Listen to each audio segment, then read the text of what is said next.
and I am the Chief Development Officer for the Philip Merrill College of Journalism. And I am also a career changer, so I'm very excited to be moderating this discussion today. I started my career as a tax attorney, and after 6 years transitioned into a career in alumni relations and development, which I've done for more than 15 years now. So we are very excited that you are able to join us for today's panel and workshop about making a career change. This webinar is brought to you by the Alumni Association's Career Week, a week-long in-person and virtual event series to help alumni like you advance your career, elevate your expertise, and connect with fellow Terps. This webinar will be recorded. By participating, you acknowledge and consent to your image, likeness, or voice being recorded. For those of you who plan to use closed captioning, please click the CC button on the bottom of your Zoom panel. And we do just ask that everybody please keep your microphone off and please keep your camera off as well, just to maximize the experience for everybody watching at home. So we have a lot of information to cover today. So I'm going to jump right into it. We will be providing the panelist emails in the chat. All of them are open to you reaching out to them with questions afterwards. So please feel free to do that. So look for those in the chat if you're interested in connecting with any of our panelists afterwards. Today's session will be split into two parts. For the first 30 minutes, you'll hear from a panel of Terps who have made career transitions, talk about how they did it. And that will be followed by a workshop led by two career coaches who will walk you through how to determine if a career change is the right step for you to take now and how to structure that change. So without further ado, let's jump into our panel. I am joined today by Janelle Lilly Klein, a 2008 Master's in Journalism alum, Amber Ivy, who earned her Master's in Public Administration from the School of Public Policy in 2014, Neha Singhal, who earned a business degree from UMD in 2009, and Meg Winna, who received her master's in public policy in 2023. So to kick things off, I'd love to hear from each of you about what was your initial career path after college and what are you doing now? So why don't we go ahead and get started? Meg, do you want to kick us off?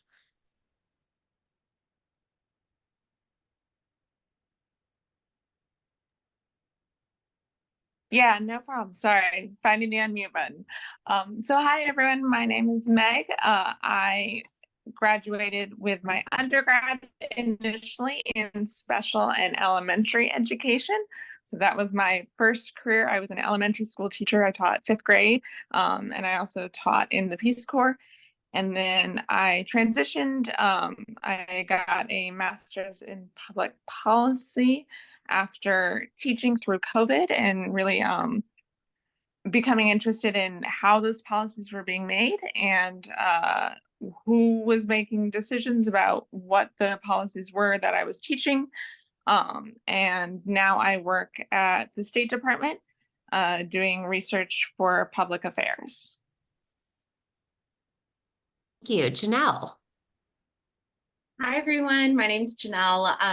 As Katie said, I graduated from Maryland from the journalism school, proud Merrill Made grad, and I went straight into TV news. So that's what my degree was in there. I got a job at an ABC affiliate in Virginia and kind of did the journalism track for 12 years as an anchor and news reporter for different affiliates throughout the country. I am now a lawyer. I'm a prosecuting attorney for the North Carolina 6th Prosecutorial District. I prosecute white-collar crime. It was quite the career transition. I'm happy to talk to anyone about it, but it was one of those moments that I never thought I would ever veer off the journalism track, but now here I am and grateful I made that transition. Great. And what about you, Neha? Hi, everyone. Good afternoon. Thank you for having me on this panel. Yeah, like you said, I did my undergrad in business, international business at UMD. And I was kind of the classic, what am I doing with my life? Pretty much my whole life, because I did not do anything with business actually after I graduated. You can always change yourself and take your major and do anything that you want with it, actually, if you really have a passion for it. So my passion was really in community social change work. And I went down to work at the US-Mexico border in Texas to do immigrant rights policy and work with like healthcare access and recovering wages for folks who are being exploited. And, you know, kind of was wondering, do I want to go into public policy with this? Do I want to become a lawyer? I was really trying to figure out what I wanted to do. And working in immigration policy, one of the things that I also realized was that young people, students don't often know what their rights are when it comes to what's happening kind of, you know, in our country. And there's such an excitement and, you know, opportunity to be able to work with young people and really get them involved in social change work. So I actually went back to University of Maryland's College of Education for my second master's degree in secondary teaching, and I became a high school teacher. So this is my 9th year with Montgomery County Public Schools. I was a social studies teacher, and actually, again, speaking of career change, I just left the classroom and am now our diversity, equity, inclusion coordinator. You know, still supporting our teachers and this work. So, Great, thank you. And Amber, tell us a little bit about your story. Hi, everyone. My name is Amber Ivy. My parents figured it out and gave me the initials AI, so it works currently in the current system and some of the stuff that I work with. But my original job was in logistics management. I have always been an operations, get her done type person, with a focus also on data and performance management. One day I woke up and said, hey, I need to do more than make a company money. I really want to make the world a better place, is what they tell you when you go to school for public policy.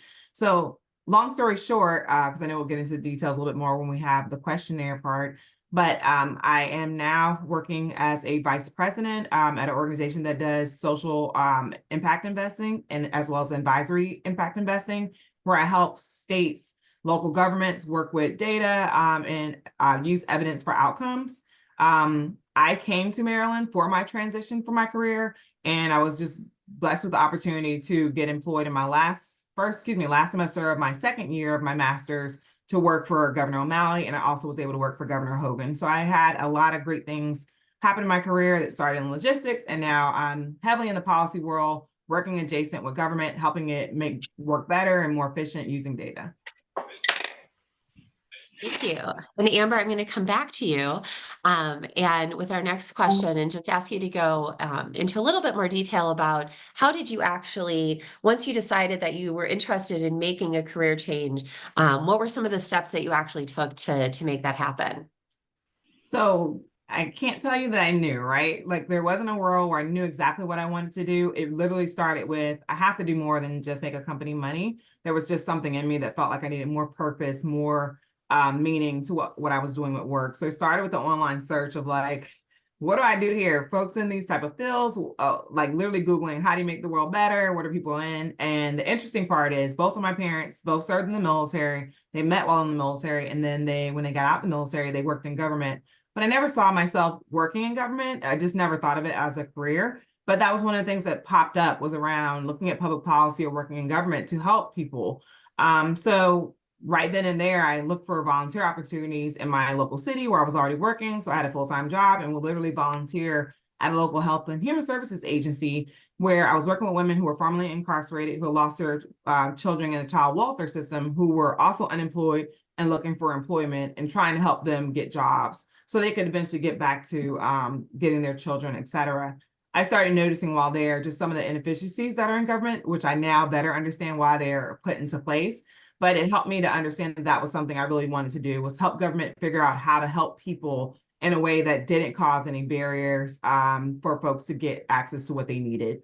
And that's when I went to Maryland. And even when I got to Maryland, I was there in class and still didn't know what I was going to do. And I had a great teacher who taught a performance management course in my master's program. He still works at GAO and is pretty high up there and does amazing work. But he told me about something called STAT programs at the time, which were performance management programs. And he was like, if you want to work in government and make it work better, these things are like popping up everywhere. I was also in a state at the time that had the first state version of that program, which was state STAT under then Governor O'Malley, and was able to get an opportunity to work there again in the last semester of my program. And following that, I was able to stay on during the transition under Governor Hogan, and I helped to create the Governor's Office of Performance Improvement. So what I will say is that what helped me get there is, one, being curious, looking for things and then being prepared when I found those things to be able to step into those roles. Because even if I were to continue down my career path, everything was having a champion or someone there who could help me fill the gap for the areas I didn't necessarily understand. So I don't think you even need to know, but you need to have the wherewithal to know, to start looking, start asking questions, and at least understand what your mission is. And my mission is and will always be, for the foreseeable future of my career, making government work better for people using data and performance management. But that's a little bit of my story and some more details. Thank you. That's great. And I feel like Meg, I think your story is a little bit similar. The theme of curiosity stands out to me because you were in a situation where, you know, you just started getting curious and thinking about how policies are made and really use that to make a shift. Could you talk a little bit more about how you made that transition?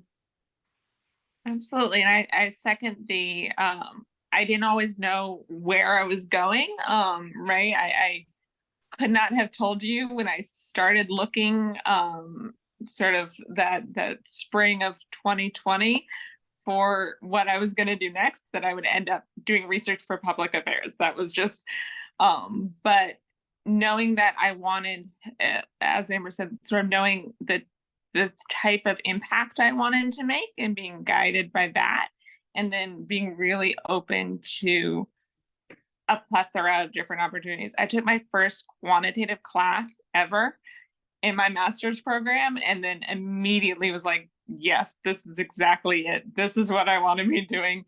And took every other quantitative class I could fit into my schedule. And it was just that knowing enough of where I wanted to go and what impact I wanted to make, but being really open to how that was going to shape and how that was going to be formed, and having some really great people on the way who helped sort of show me like, oh, you seem to really like this. Have you thought about this thing that I had not thought about at all? Have you thought about this internship, this opportunity, this fellowship? And having those voices really made an impact. I think that's so true. That's how I ended up making my career change as well. Somebody literally said to me, "Have you ever thought of doing what I do?"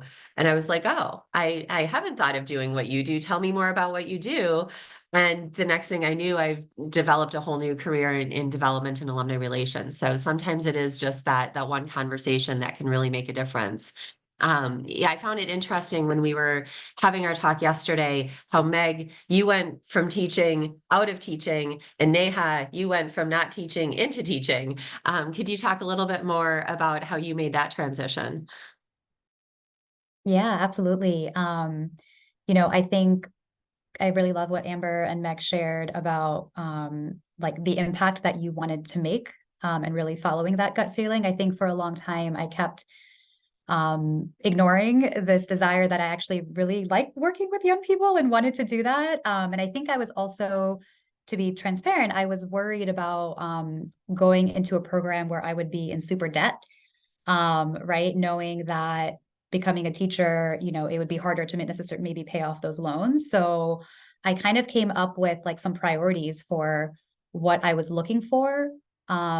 If I was going to make that shift, it was kind of like, okay, I will become a teacher if there's some conditional things of how I can jump to that.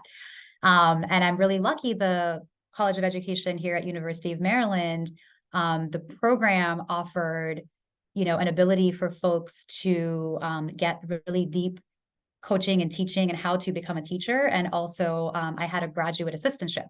So that actually paid for a good chunk of my tuition. And that really helped bring me some peace of mind in being able to switch to that career, because I know for a lot of folks, switching careers means you have to like not only learn a whole new skill sometimes, but sometimes you have to pay money for that, which can be really daunting. So that was a big help in researching and figuring out and making sure that I wasn't going to go into massive debt to become a teacher.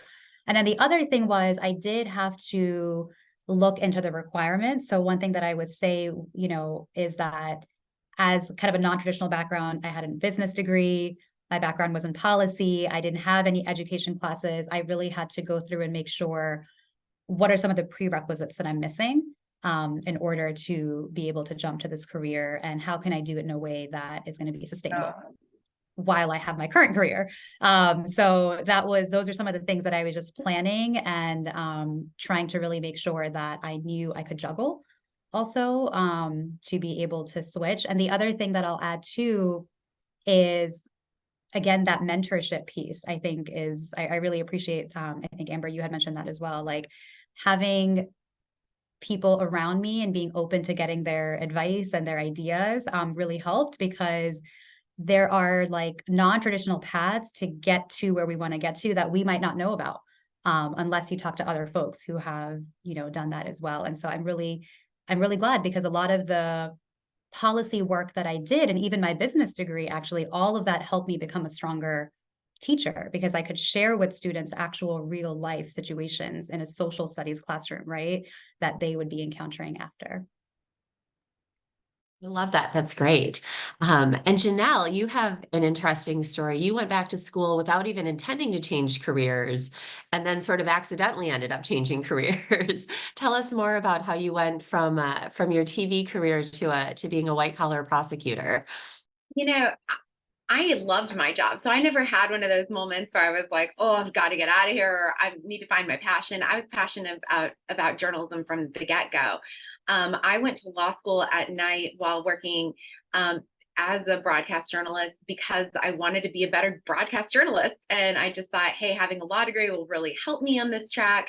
And so I never went in with the intent to change careers. What surprised me is so many skills that I had because of my broadcast journalism career transitioned just so beautifully into the legal profession, whether that was speaking or writing is a huge part of it. And just the curiosity that comes with being a journalist, asking questions, deep diving into situations, all of that really, I didn't realize that I had been training for 12 years as a journalist to be a lawyer. And so it was a really eye-opening experience. When I went in, I thought they're just going to teach me about the law, and now I'll know how to read a statute or something like that. And I'll be a better journalist because I can hold someone accountable and know when they're lying to me. But what I found is so much of what I already possessed and had been trained to do was so much of what they were looking for in the legal profession. I started while in law school doing some clerkships, again, curiosity driven. I kind of wanted to peek behind the curtain in the judiciary. So I clerked for a district court judge and an appellate court judge, and, all while balancing, it sounds like a lot, and it was a lot, but I was still working full time. I got married and I had a kid during that period of time, and I was clerking. So it was a lot, but taking at a slower pace. I didn't do the law school in 3 years. I spread it out over several semesters. I took it in bite-sized, manageable classes, and I pursued opportunities like a clerkship because I thought that would teach me so much. And just focusing on the things that are going to be helpful for you long-term was just huge for me. When I started clerking for the judge, I just realized, man, I never thought I would love anything as much as journalism, but I really love the law. I ended up getting pregnant with my second kid during COVID, during all of where journalists were on 24 hours a day, 7 days a week, because there's always a governor's conference and always a health department conference. And I was working so much, and it just really hit me at that point, I really wanted to prioritize my family and make this transition. So my transition didn't come from a place of dissatisfaction with my job. It really just came from a place of, hey, I have these skills that I've been working on, and I can apply them in a different realm and still be happy. So you talked about skills, and I think that's something that comes up a lot when you're talking about making a career change, is the idea of transferable skills. And what skills do you have from your first career that you can transfer over into a new career?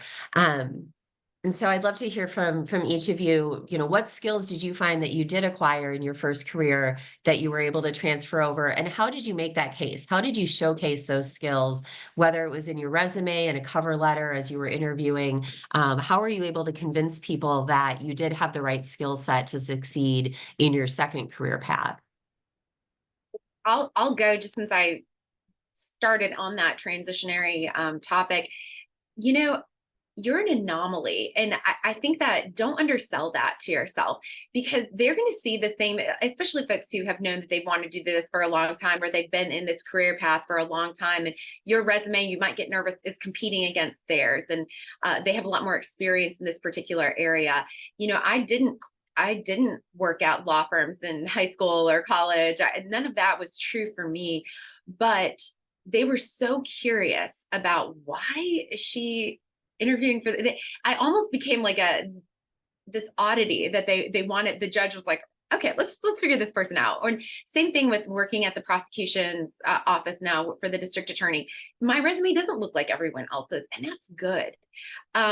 It still has the same components, and I used what I had to highlight the skills that were transferable, whether that was writing, on-air presentation. You know, talking in front of a camera is really not that much different than talking in front of a jury. And so a lot of the presentations and the stuff that I had been trained on, I can highlight on a physical resume. Katie and I were joking. I didn't really have a resume before. I had a TV reel, which is an anchor reel. We didn't work in paper really. And so for me, I had to build a resume, and I had to deep dive into what is the same as I'm pursuing this career. What am I good at that they need? And maybe it's, what am I good at that they don't know that they need? What's this different perspective that I have on an issue that I can add to their company, I can add to their business, I can add to the prosecuting attorney's office, media relations, you know, because I've been the person on the other side pounding at the DA's door, asking what's going on with this case. And so it really gives you an opportunity to distinguish yourself and make yourself unique in that pile of resumes that they're looking at. Meg, I saw you really nodding along there. Can you talk a little bit about how you showcased your transferable skills? Absolutely, and totally agree with what is the thing that they need that they don't even know to ask yet that you can provide. As a former educator, I really leaned on my ability to translate complex ideas, complex topics into bite-sized, easy to digest nuggets that could be expressed through writing, through presentations, briefings, right? Like, I stood up 8 hours a day and did a song and dance for 10-year-olds. I can do a 1-hour briefing. And so that, and I spent a lot of time while I was in grad school looking at job openings, even ones that I wasn't necessarily interested in, just like in different fields, and reading all of those requirements that they had and really thinking through, okay, what are the things that I did as a teacher and I know I've got? What are the things that I want to really protect space in my transition to learn, right? I got a lot of offers, a lot of people wanting me to teach, be a TA, and I knew that, like, yes, I can do that, but I know I can do that already. I have plenty of experience to show that. I really want to protect that time and that space of learning to learn new things, to do things that will push me and challenge me. And then what are the things that aren't on these job listings that they really, like, they do need, and I need to highlight, like, hey, I can fulfill all of these things, but also I'm a great communicator and I can break these complex topics down. I'm a great briefer. I can talk all day in front of a group and really make it engaging. So engaging that the 10-year-olds pay attention to me. And so building in those sort of 3 categories and thinking about the skills that I needed in those 3 terms really helped me. Amber, what about you? What skills did you find the most transferable, and how did you highlight those as you were looking for jobs? Originally, I did not. So one of the things that I think that I wish I could redo is to really talk through what Janelle and Meg are talking through, is to think about those skills that were transferable. I got better at it along my career as I began to change different positions and got better at it. I'm really good at it now. But in the beginning, it was discounting it. So I encourage other folks, do not discount your previous experience. Like, I had come from a situation where I was logistics manager running millions of dollars locations, helping to launch new things and all these things that I were doing. I was like, well, this private sector, that doesn't really apply to government. But then when I got into my first role in the government, it was like, oh, wow, all that stuff that I did made me even better and able to see things from so many different angles that other folks didn't have the opportunity to. So it honestly took me like stumbling a little bit and trying to figure that out, because I made the mistake of the salary I came out of my first career in. When I went into my second career, it was actually lower my second career. I've recovered that since then and beyond that, but I could have probably gotten closer to my previous salary had I thought about myself and my worth and my skills in different ways. So I encourage others to do that.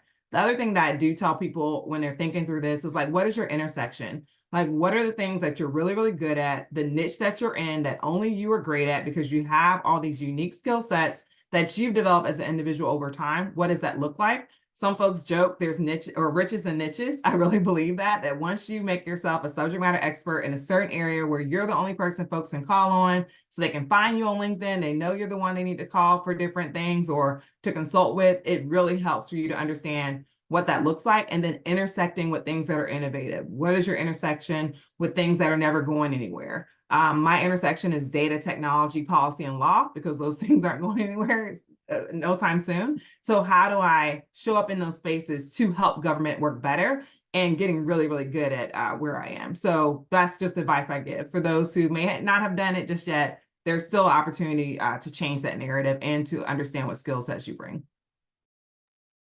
Thank you. And Neha, before we go to you, I'm going to ask you to also, and I'll ask for each of our panelists, because we are already coming to the end of our first half of the program here. But I'd love to hear from each of you before we move on. Neha, if you want to talk about transferable skills, but also what one piece of advice would you give to the alums that are listening today who are looking to make a career change? What's the biggest piece of advice that you would give? So Neha, if you want to tackle both of those, and then we'll just go around to the other three before we move on to the second half of the program.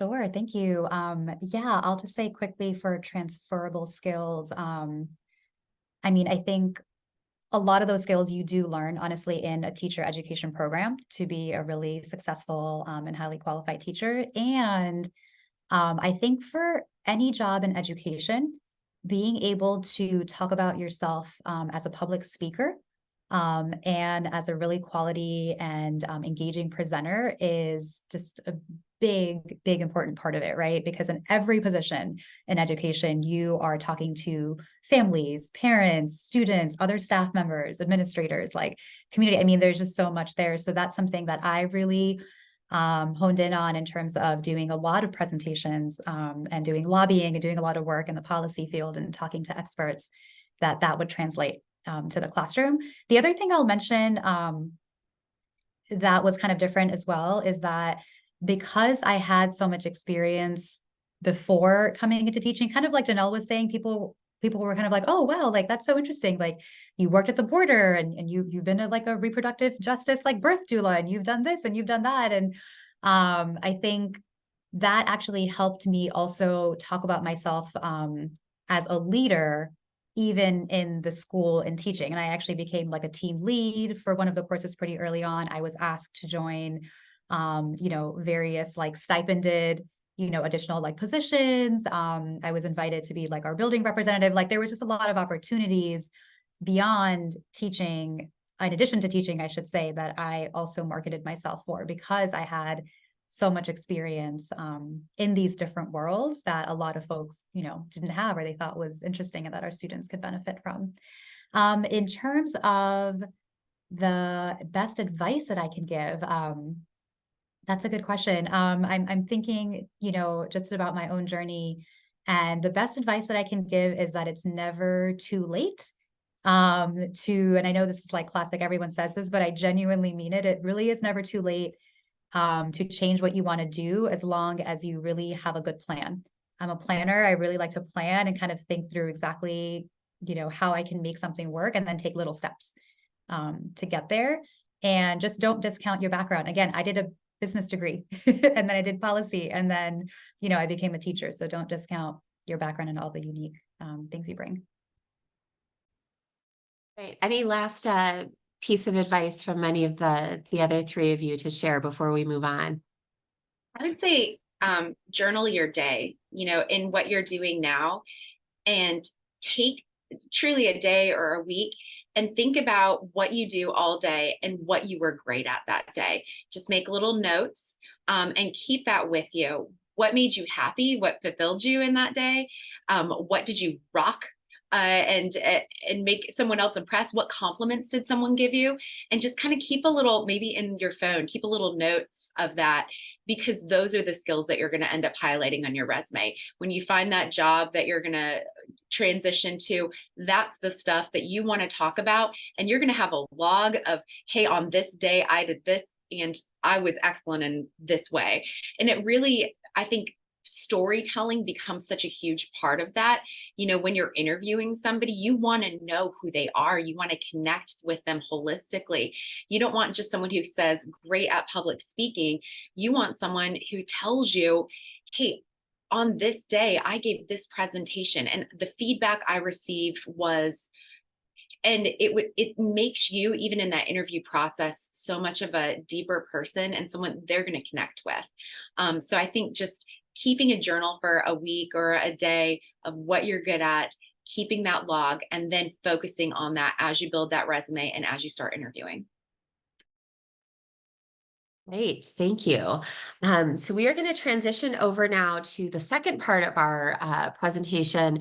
I will, for those of you who may have joined late, we will have the email addresses for all of our panelists here in the chat. All of them are open to you reaching out to them by email if you do have follow-up questions. So please feel free to do that. Now I'd like to turn things over to Dolores Daly and Seth Travers, who are 2 of 6 coaches providing career advice to master's students in the Smith School of Business. Dolores and Seth will walk you through how to determine if a career change is the right step for you to take now and how to structure that change. They will also provide some worksheets for you to use later as you chart your own career change journey. So over to you, Dolores and Seth. Thank you. Do I have access to set up the presentation? Yes, I think I do. Okay, great.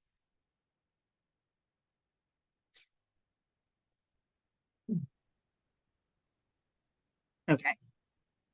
Can you see the presentation? I think we're good. Okay, awesome. All right. Well, thanks so much, everyone. Again, I'm Dolores Daly. I'm one of the coaches here at the Smith School. I've been here 10 years. And, you know, just to kind of continue with this theme of changing careers, I've actually changed my functional career probably 3 or 4 times, as well as my industry career, I think 3 or 4 times. So welcome, everybody. And Seth? Yes, excuse me, Seth Travers, Assistant Director and Career Coach here in school OCS. I've been here about 5.5 years, and much like Dolores, I made a huge change from pretty much business development and the public and private space over to the education space as well. So made a big change as well. Okay, so we heard from some of or all of the panelists about, you know, the steps they went through and the soul searching they went through to make a career change. Some of them talked about some of these things on the screen, but others talked about how they came upon their career change just by experiencing something different, right? Or taking challenges and taking on clerkships. So there are many ways that you can come across when is the right time for you to make that change. These are just some things that typically some career changers have said to us about, you know, why they think it's the right time for them to make the change. There are a couple of different types of career changes that you might be making. Many of you have done what's called a typical job search change, which is you're staying in the same industry and function, but that's not really a career change, right? A career change is usually you're changing your industry, your function, or maybe both. And those changes are going to take a longer amount of time than a traditional job search. So I've kind of highlighted on this chart the time frame that it might take to make some of these changes. As you can see, you know, making a change from staying in the same industry, or should be saying a new industry but the same function, is probably the easiest change to make. Right here, you're really highlighting your functional skills. If you decide to move to a new function, but stay in the same industry, that's a little bit of a harder change. And so that typically takes about 9 to 18 months. And here you're really relying on your your industry knowledge.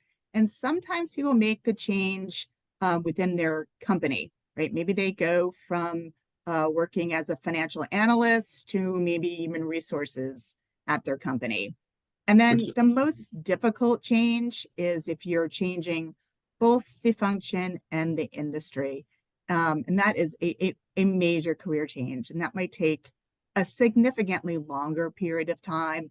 And you may make what's called stepping stone changes there. I did want to add to that.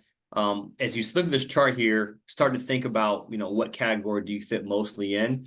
But when you think about a career change, what's the catalyst of that change? There's a process that you go through, maybe speaking with people, talking with people, assessing yourself. I think some of the panelists actually mentioned, like, having conversations with people around you to see, like, hey, what could you see me doing? What if I go here, what does it look like if I were to do this?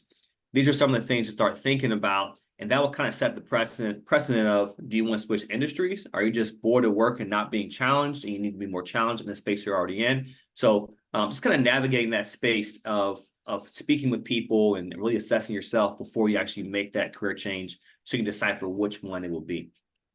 Absolutely. Totally agree. When you're deciding to make this career change, as many people talked about, it is a little bit of a process. Sometimes you're going to have to make some sacrifices. And so we've attached a questionnaire to the end of this presentation, which I'll post at the end. But sometimes you're going to have to, make some sacrifices that perhaps you weren't necessarily thinking about, right? Maybe you need to take a pay decrease, or you need to move someplace else, or you have to take a position with a lower title, which is actually something that I did with one of my career changes. It takes a lot of effort. So do you have the time? Are you willing to make the dedication to this? Are you willing to be resilient, right? And face rejection? It's definitely something to think about. And again, we have a questionnaire at the end that we can share with you.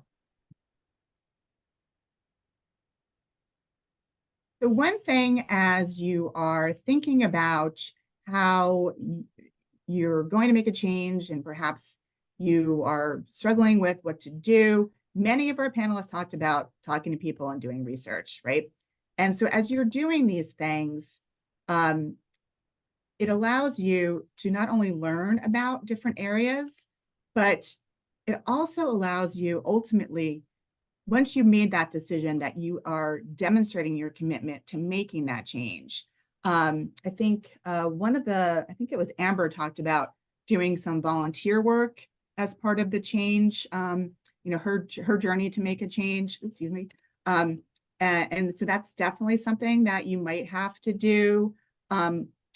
Others talked about, going back to school, or maybe even getting, some certifications that give you the skills that you're going to need to make this transition successfully. So there's a lot of different things that you can do to get yourself in a really strong position to make the case to your future employer that, one, not only can you do this job, but you're committed to making this change because you've taken all these steps already. Okay, everybody on the panel talks about this, right? Identifying your transferable skills. It is so important for you to do this. So once you identify the area that you want to transition to, you want to start writing down what are the important skills that your future employer is looking for.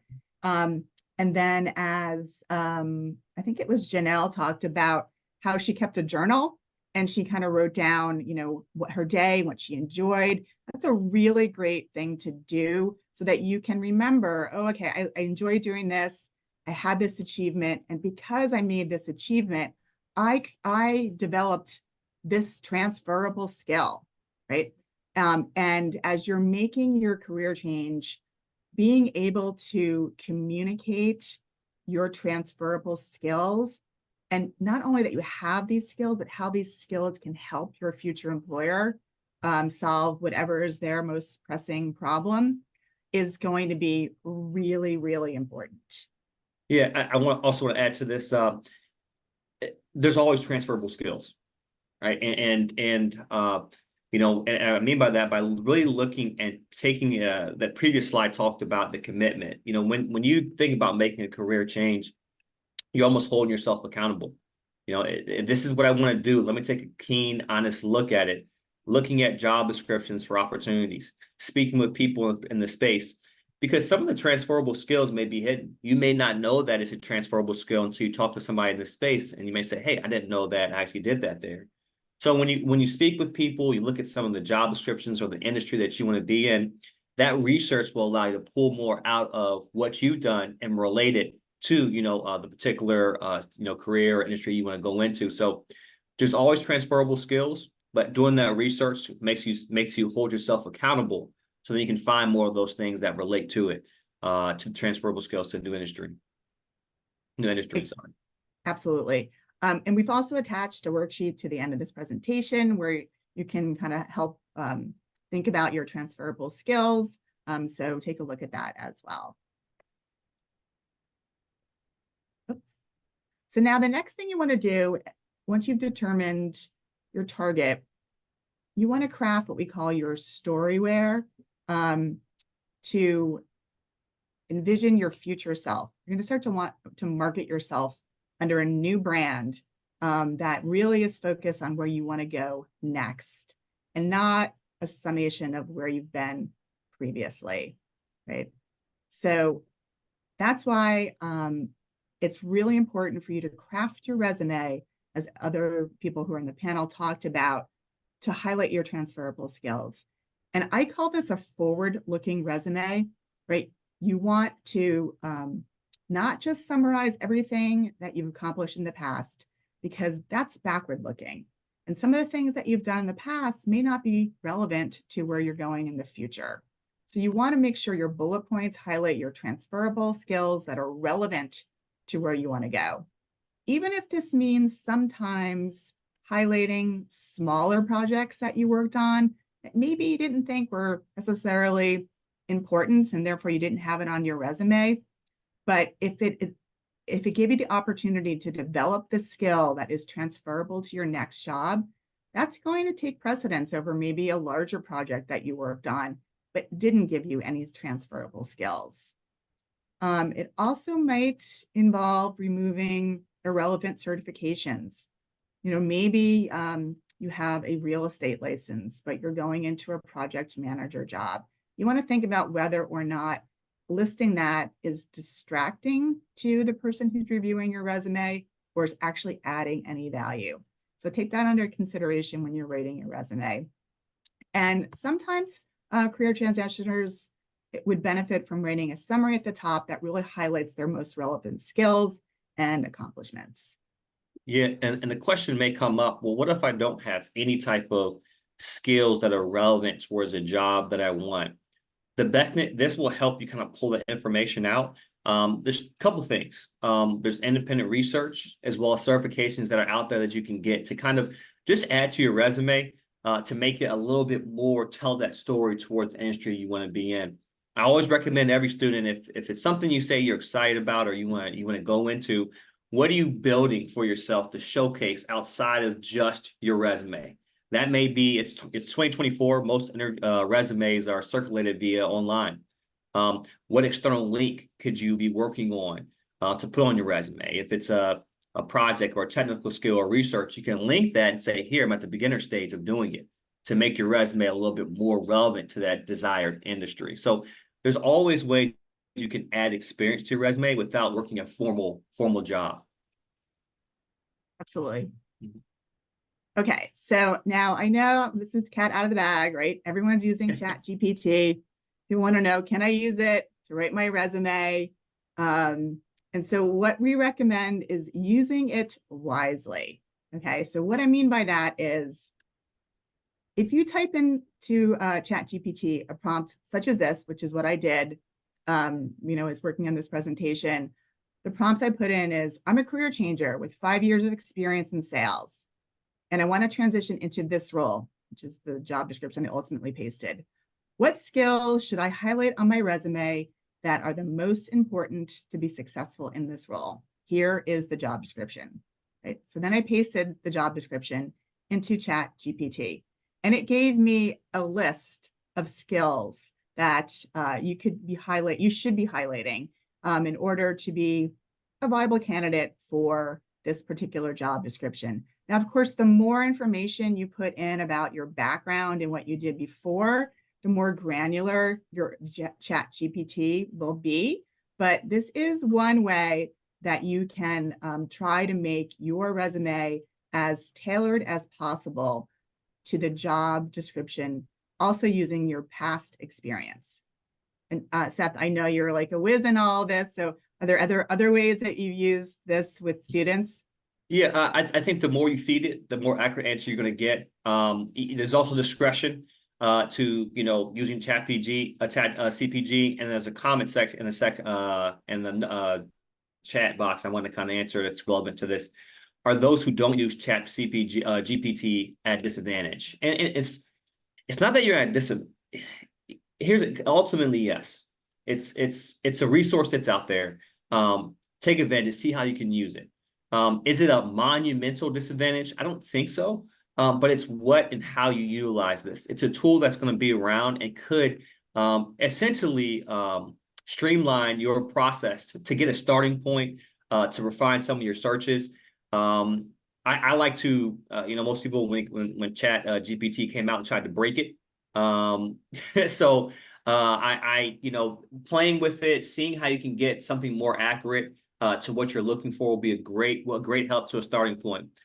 So the more you feed into Chat GPT, the more you're going to get out as it pertains to what you're looking to get to. I guess I'm not sure if you want to answer the question. I guess we can finish the presentation and start answering some of these in the chat box. So go ahead, continue, Dolores. I'm sorry. Okay. All right. The other thing you want to do is you want to make your LinkedIn profile forward-looking. Right? This may mean that you need to rebrand yourself to be a profile of the type of role that you want to go to next. We're not going to spend a lot of time on this right now, but there are slides at the end of the presentation, which again you'll receive, that go into the step-by-step on how to create a profile. You also want to maintain your online presence, so that might be joining relevant groups that discuss topics in the area that you want to transition to. Also looked at LinkedIn profiles of the people who are in the current roles and see how they brand themselves, and that might give you some ideas about how you can therefore rebrand yourself. It's a really useful tool, and managers do look at it, right? As it says here, 75% of hiring managers are going to look at their candidates' profiles. So definitely become familiar with LinkedIn and use it to help you make this change. Okay, so the next thing is, creating your value proposition, because now you're going to start to talk about yourselves, with other people. And one of the panelists talked about know your mission. Right? So it's sort of the same thing. You want to be able to say, this is my value. This is how I can help you.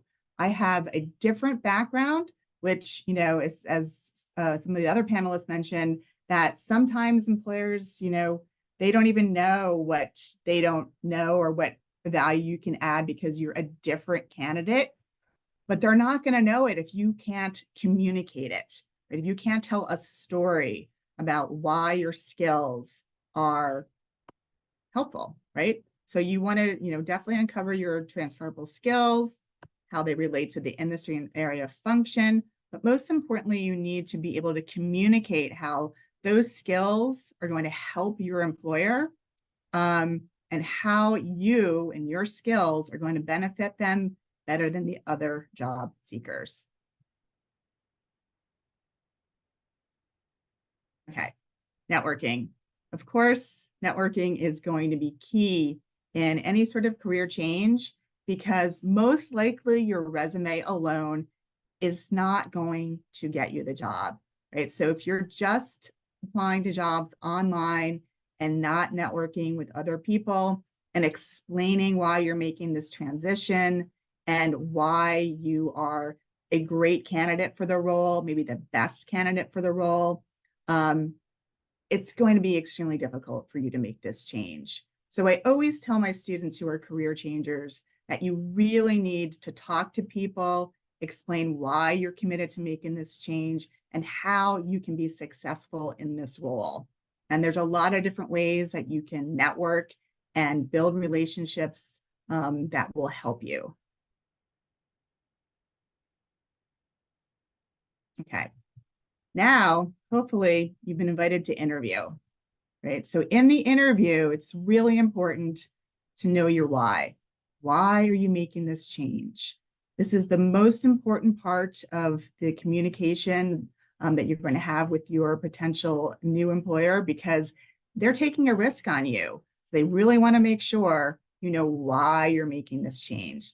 And one way you can convince them is by demonstrating the commitment that you've made so far to making this change, whether it is by you've taken additional classes and getting additional certifications, volunteer work, maybe making, it's called a stepping stone change. Like all of those things will demonstrate your commitment.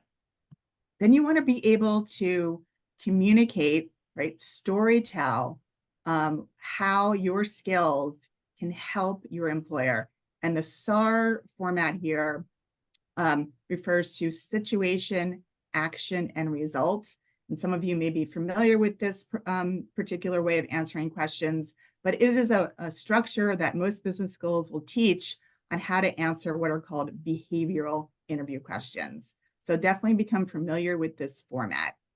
Of course, you want to make sure you've identified your employer concerns and any sort of concern they're going to have about your lack of experience, and be able to prepare to tackle any doubt, right? So start to think, what kind of questions may my future employer have that's going to cause them to doubt my ability to do this job? One way to do this is to share situations where you've overcome adversity, right? By being resourceful, by problem solving. These are really important skills to showcase, and they're extremely valuable to employers. So if you can talk about this successfully, it will start to alleviate any concerns they may have about you being in a new situation, maybe confronting new challenges. Because if you've demonstrated already that you're able to successfully overcome adversity by being resourceful, then they know that you can repeat that same skill in a new environment. Soft skills are super important, so don't discount them. And if you're confident and you believe in yourself, they will too, right? If you don't necessarily have something, don't apologize for it. Just focus on what you have and the strengths that you have that are unique, that will be valuable to your future employer. Again, there is a way to use ChatGPT for this, right? When you're thinking about preparing for interviews, you wonder what kind of questions you might get. So I typed this prompt in: I'm the hiring manager for this position. Please give me a list of questions I should ask each candidate. And then I put in the job description, and it gave me a list of questions. This is one starting point for you to use as you prepare for your interview. But really the most important thing to do is to look at the skills in the job description. You probably have also talked to people who are in the role already, and they've probably shared with you the most important skills to highlight in the interview. So you can kind of get a pretty good idea of the type of questions you're going to be asked in the interview based on the important transferable skills. And of course, you want to give yourself grace, right? It's not an easy change, especially if you're changing both your industry and function. So allow yourself the grace to fail, but get back up and think about maybe doing some contract or part-time work, or starting a side hustle, right? Doing a stepping stone switch, which may be making a switch within your current company, but into a different function. And then, make sure you're allowing yourself enough time to do this search. It's going to take a substantial amount of time. So reflect on whether or not you're giving yourself the grace to make this change. Well, yeah, I just want to add to that last one before we get to questions. And giving yourself grace, understand that your purpose of what you want to do may essentially evolve as you get older, as you go through life. So in doing that, start really give yourself thinking, like, if I make this career change, will I be thinking? You can't tell yourself, but we think about this 10 years from now. Where will this put me? What will I do with that? Will I be thinking the same exact way? So really, think about how your career and your purpose are going to evolve as you start making the career change. So, it may be something you can leverage in the future, or may not think about particularly, or may leave off in the future and say, hey, look, I'm going this route because I want to, and it's part of my purpose in life, or I'm going this route because it will give me a skill later on down the lines. Your purpose and the idea of what you want to do in your career may also evolve. So give yourself leeway that if it doesn't work out, hey, look, you have this plan B or this plan C that you can always lean back onto. And we do have some questions in the chat. I just wanted to kind of hit them on the head before we go to the other one. So when Lintan said, my fear of displaying career change openly is having people on my career know, so they know that you're working, and putting me in a situation at work, bad situation at work. So basically, you're thinking about doing a career change, and people at work are maybe treating you a certain way. It's two ways from my perspective, and I think the panel, anybody wants to add in, they can add in as well. I think the first thing is, when you're making this career change or thinking about it, the commitment, like Dolores said, and the passion and the reason behind you're doing it. There's going to be naysayers. There's going to be challenges. There's going to be people that may look at you or act a certain way to you. First, I'll contact HR if it gets to that point, but know why you're doing it. Be strong. It's going to be difficult at that time as well. The second thing is, move about in a way, where it may not conflict with work. I'm not sure if you have an NDA, maybe look at that as well too. But go about this in a way where you're not making any challenges or ruffles that may affect you in work. So anybody wants to add to that, and the panel wants to add to that, they can add to that as well. And then if not, I'll go to the next question. I think it was about the resume. And let me see if I can pull this one up here. It was about the resume. Jita Tosi said, I was told that as you get older, just sell for a lower salary. At least you have a somewhat stable job in case you get laid off. You have some companies pay benefits. What's your take on about this today? Today's VUCA world.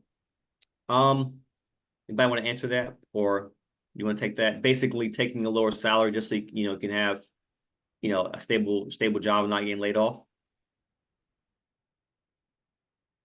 I mean, from my perspective, it is important that you do have a stable job in the economy. So it's something that you have to look at. That is something you have to consider when you take an opportunity. Selling for a lower salary, I mean, it depends on what you mean by selling. I think that if there's an opportunity for you to get more of a salary, you should do the best you can to negotiate that and leverage that. But having a stable job is very important. It's not always as you get older, you have to sell for a lower salary, or you're selling for a lower salary as you continue to get more work experience. It'd be best you can leverage that so you can get a better opportunity. But I wanted to, and I think maybe talk about some of the trade-offs. Sometimes, like for example, before I came to the Smith School, my salary was larger, right? But when I came to the Smith School, there was a trade-off. I was doing more purposeful work. The function I actually liked about the function. I actually liked about the job. The second thing was I was able to spend more time with my family and not travel. Of course, benefits and everything. So there was a trade-off that I got because I was moving in my life where I wanted to start a family. I wanted to have kids and spend more time with my wife, as opposed to having this desire. So their desire of a career that was going beyond what I really wanted to do in the realm of actual life. So it's a trade-off, and you have to weigh those options when you come to them. The next question.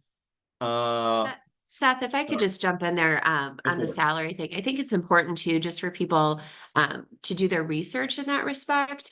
If you're going from, private sector into nonprofit, or if you're going from, government into higher ed, the salary scales just may be very different from what you're used to. And so I think, doing that research to figure out, what is the appropriate salary at the level that you're looking at when you are changing careers. I also took a significant dip when I changed my career, but I went from being a big firm attorney to working in alumni relations at a law school. And so it was, the salary levels were completely different. But I think if people do that research, they can, try to position themselves as best they can. Yeah, great. Thanks, Katie. I appreciate that.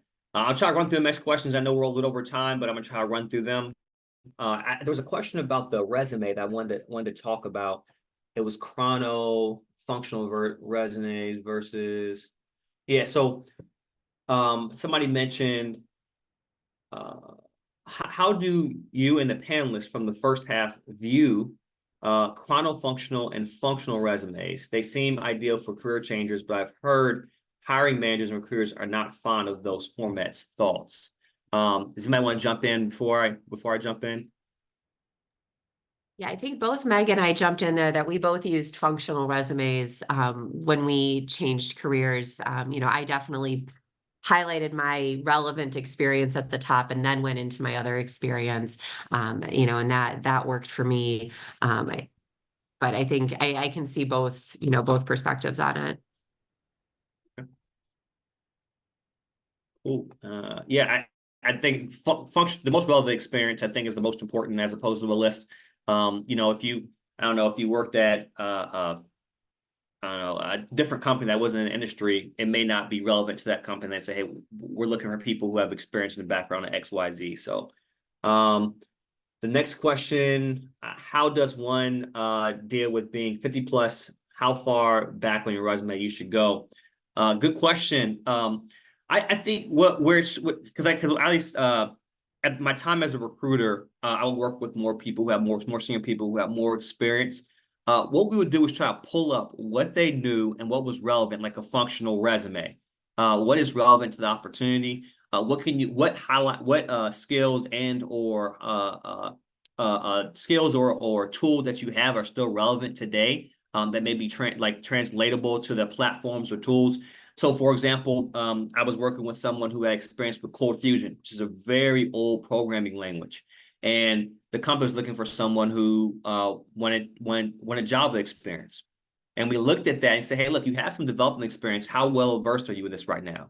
Right. So look at those skills that you have, those platforms that you utilize, and see how relevant are they, and how can they be used, particularly in this particular industry and or setting.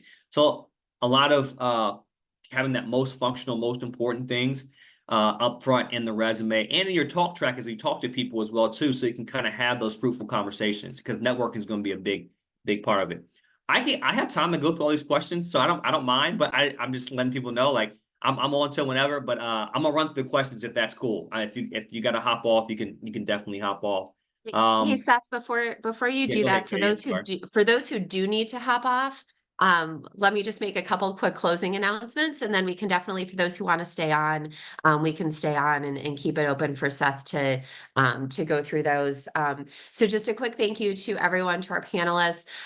We do have a lot more events coming up this week as part of Career Week. So I encourage you all to check those out. There is an event tomorrow taking place, a virtual discussion about using ChatGPT in your career search. We had a number of questions around that. So for those of you who are interested in learning more about that, there is a program tomorrow. And then for those of you who are local, we do have an in-person speed networking event at Riggs Alumni Center on campus on Thursday evening. So I encourage you to check that out. And we have the link in the chat there that has the full lineup of our Career Week events presented by the Alumni Association.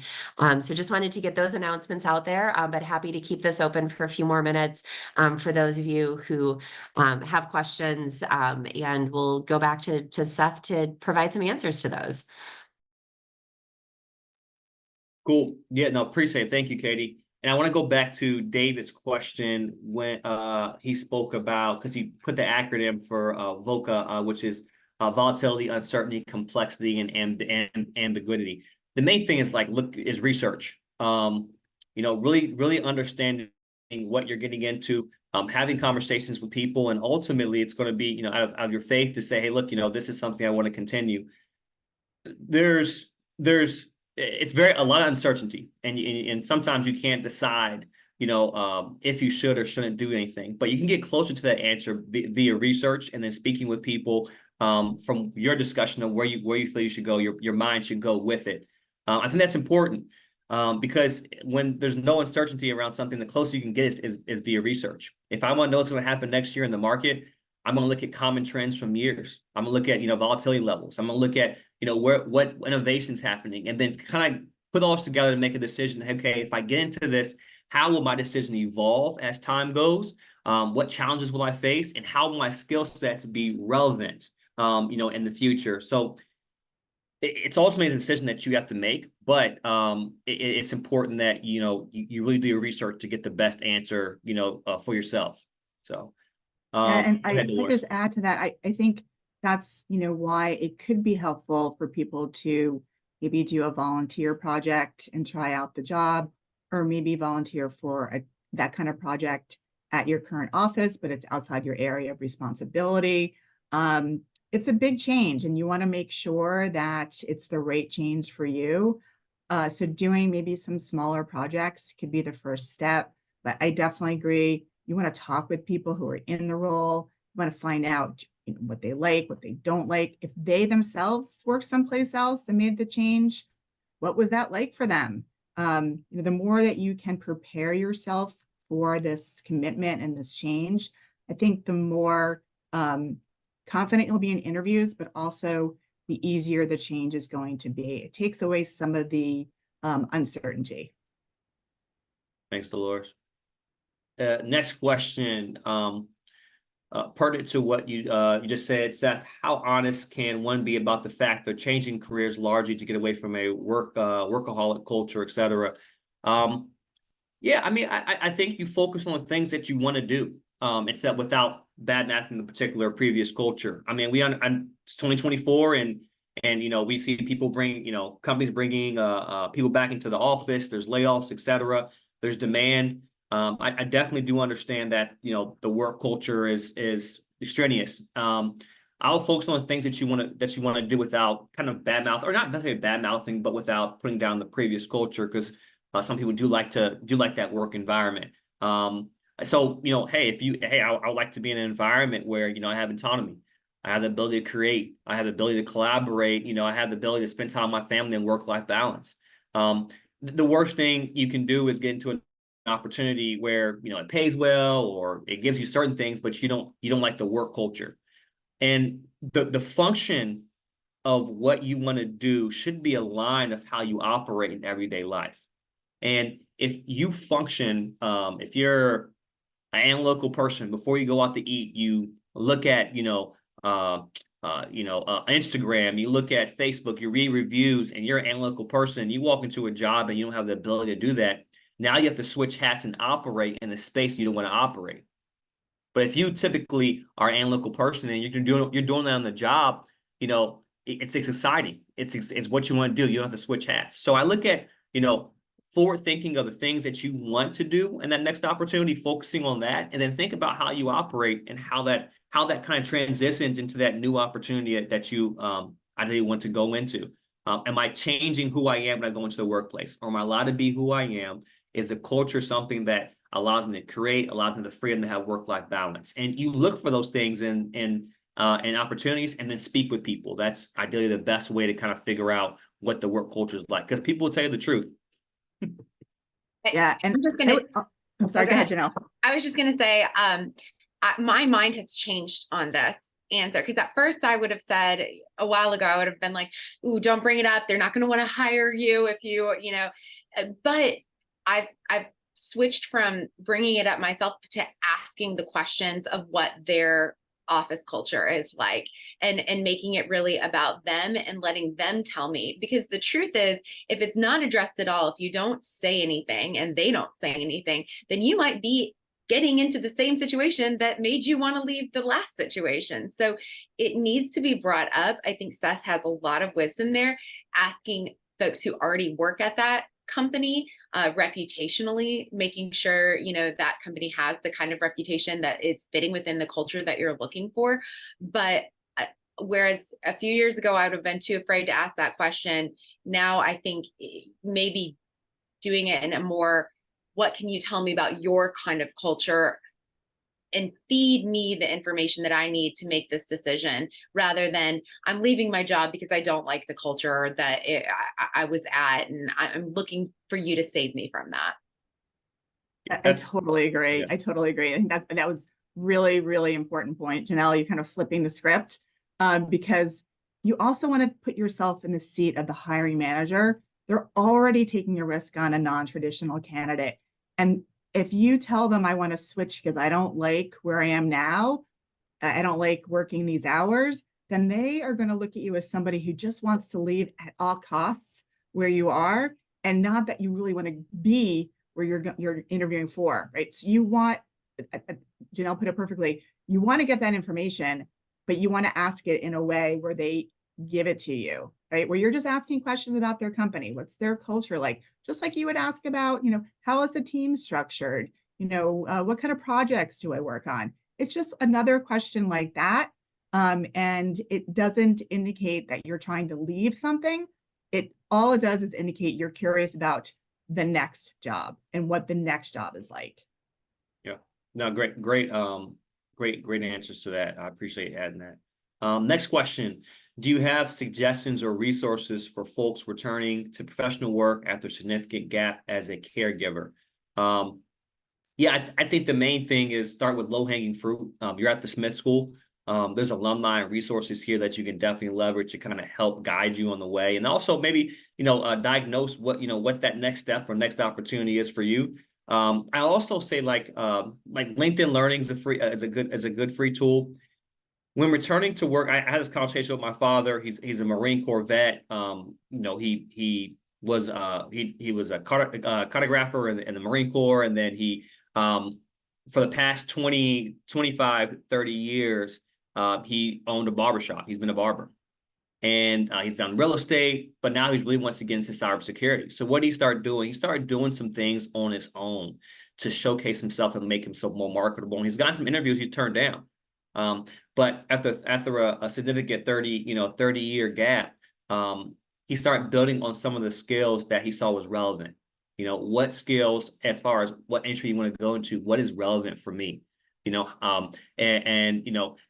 I'm not sure what you want to go into, but there's a lot of resources here at the Smith School. There's LinkedIn Learning, YouTube University I always use, and maybe as a catalyst to start off of the idea of what you want to do and what you want to build out. But I think it's important that you start kind of slowly building and this is a common theme you're going to see for me and what my answers.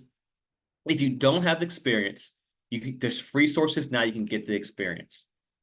You can take Harvard classes online if you want to, right, for free, right? So that we have a opportunity of resources that you can at your fingertips. You can just add a Google search to look for.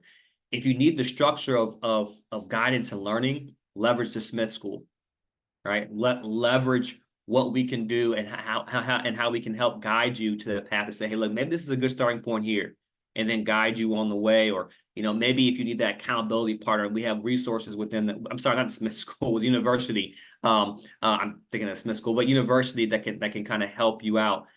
That's kind of where I would start to kind of And there's a lot of I'm thinking transferable skills as a caregiver that you can use in the workplace, because you're essentially going to be dealing with people, right? So all those things, patience, grace, communication, collaboration, all these things kind of tie into what people look for in an opportunity. Mainly when someone's hiring you, they're looking for how well you process information, how well you articulate it, are you aware in most situations? And that's what they look for. If not, they can close their eyes just choosing the resume who has the best skill set.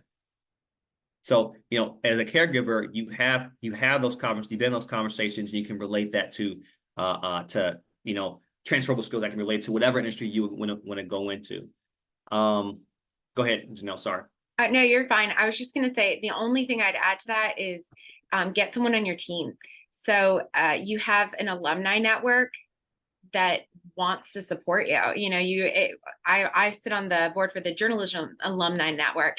And if I get an email from someone who took time off to start a family and they want to get back in, I'm going to do what I can to leverage my contacts in the industry to get them get the resume to the right people. You want an advocate on the inside. And so I think leveraging your network is a huge part of that. Not just your alumni network, but if you have a friend who works at that company or a friend of a friend who works at that company, anything you can do to get a connection, because it means so much more when somebody who's already on the inside passes that resume.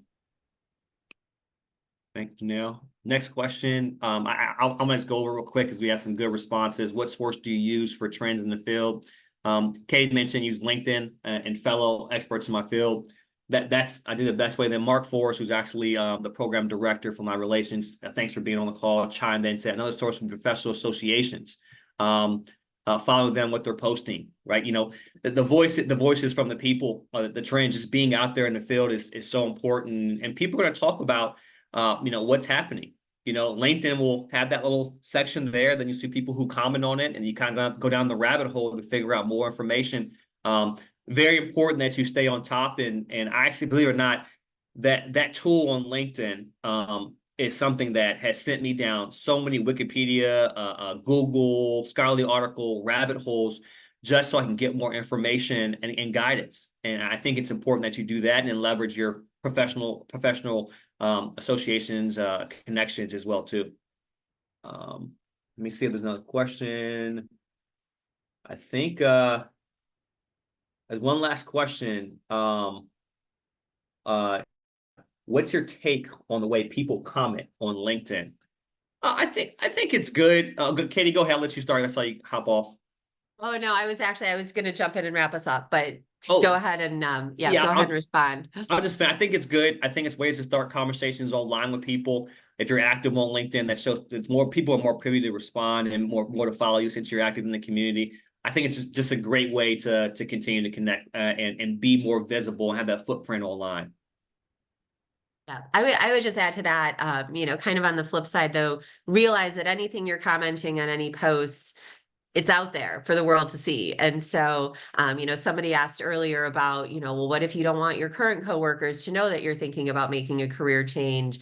You may just want to be selective in, where you're commenting, and maybe, just be sort of a watching bystander in some other conversations. If you don't want your current, your current coworkers to know that you're looking to make a change.